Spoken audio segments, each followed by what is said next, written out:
milliards pour la dette extérieure et 629 milliards environ pour la dette intérieure. Je lisais hier un rapport du Réunion d'information sur les 30 milliards que le Togo est en train de lever sur le marché monétaire. Et qu'il a levé sur le marché monétaire il y a 10 jours. Je lisais cette information hier, je me suis rendu compte qu'il y a une partie de la dette extérieure qu'ils ont rencontrée, qui disent qu'ils ont rencontré, et je vais vous présenter un peu plus loin cette partie-là. Alors en 2013, cette dette est passée de 1000 milliards, 6 milliards à 1102 milliards, avec une augmentation au niveau de la dette extérieure qui est passée de 377 milliards à 415 milliards. Et la dette intérieure est passée de 629 milliards à 687 milliards de francs CFA. Alors, ce qu'il faut retenir ici, c'est que lorsque vous appliquez une estimation plancher de l'intérêt de 1% sur notre dette globale fin 2013, il faut rappeler que dans le rapport du FMI, la dette a encore augmenté. Les prévisions du FMI sont encore plus élevées que l'estimation que nous avons faite ici, parce qu'à 1102 milliards, nous sommes à 51% du PIB. Et le FMI dit qu'en 2014, nous sommes à 54,7% du PIB. Donc ça veut dire qu'en 2013 et 2014, la dette globale a encore progressé. Ce qu'il faut retenir ici, c'est que lorsque vous appliquez un taux de 1%, je rappelle que les endettements du Togo ne sont pas faits à 1%. Rares sont les créanciers qui nous avancent des fonds à 1%. Les 30 milliards qui sont levés il y a 10 jours, qui ont été levés il y a 10 jours sur le marché monétaire, ont été levés à 6,5% de l'intérêt annuel.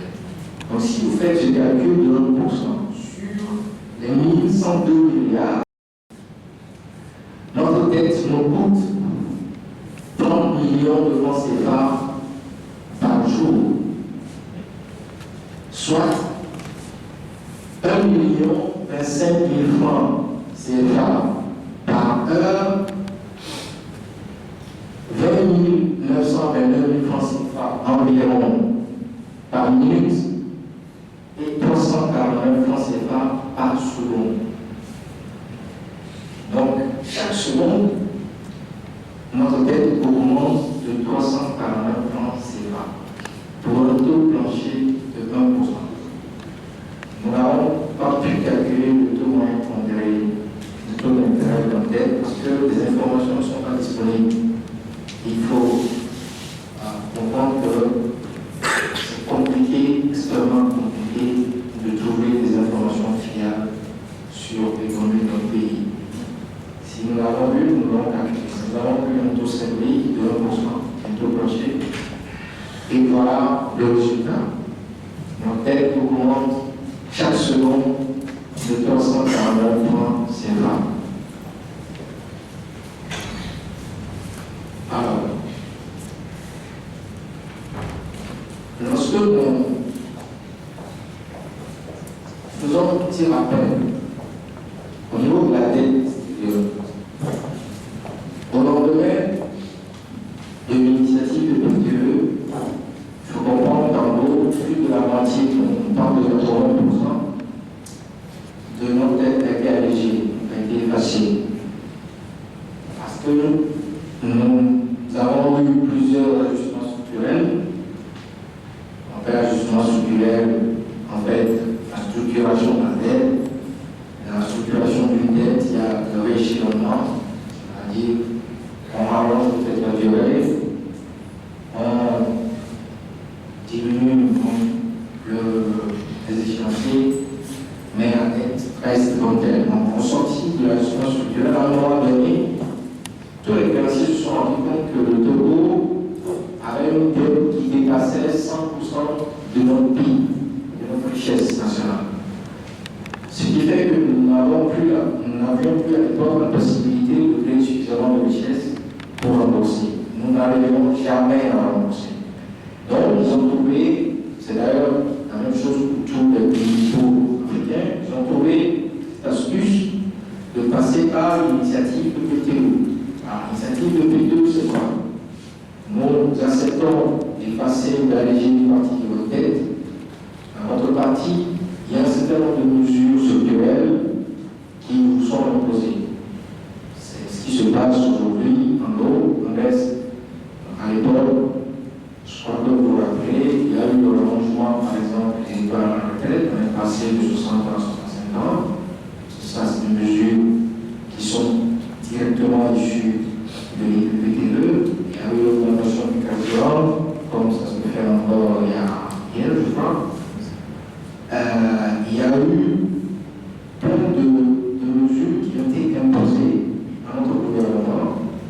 Il y a eu, je crois, l'arrêt d'embauche dans la fonction publique, parce que le FMI estimait qu'il y avait trop de. La masse salariale était trop élevée.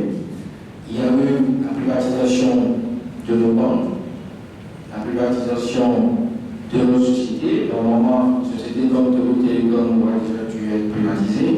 Tout ça fait partie de la négociation, de l'effacement de la dette. Donc, le Togo est passé de pratiquement 1000 milliards de dettes à l'époque pour se retrouver en 2011 à 321 milliards, soit à 17% du PIB.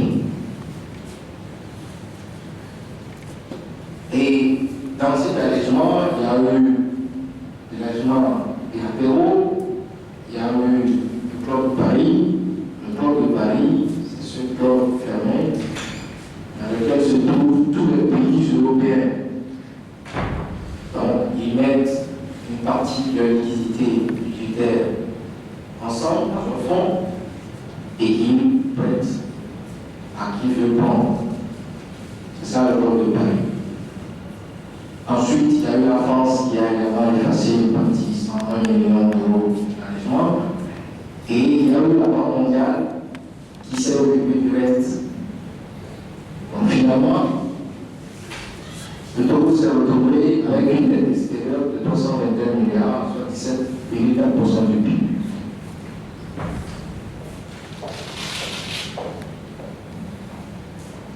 Au niveau de la dette intérieure,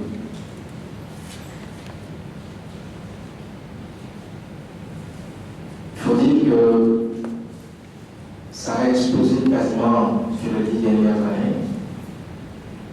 C'est ces 2 dernières années qu'ils ont commencé par éponger petit à petit cette dette intérieure. La dette intérieure est passée de 368 milliards en 2005 à 692 milliards de francs CFA. Alors, le FMI, pour ce qui nous concerne, avec l'économie, nous estimons que les prévisions du FMI sont trop optimistes parce que dans le rapport qui a été publié en avril dernier, le FMI estime qu'en 2019, notre dette intérieure serait à 26,8% du PIB. Donc, pensons qu'il est trop optimiste parce que, avec la politique économique qui est menée aujourd'hui, je ne sais pas comment nous allons faire pour stabiliser notre dette intérieure. Donc, si la dette en 2019 se retrouve à 26,8% du PIB, alors qu'en 2011, on est à 20,4%, ça veut dire que nous sommes quand même arrivés à stabiliser l'évolution de cette dette intérieure et à même rembourser une partie. Et j'espère que ce sera le cas. Mais nous n'avons pas cet optimisme du FMI.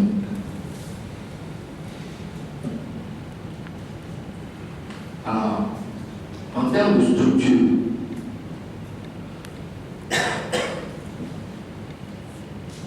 aujourd'hui, notre dette extérieure a changé de structure. Nous avons des multilatéraux, c'est-à-dire des banques privées. Nous avons d'autres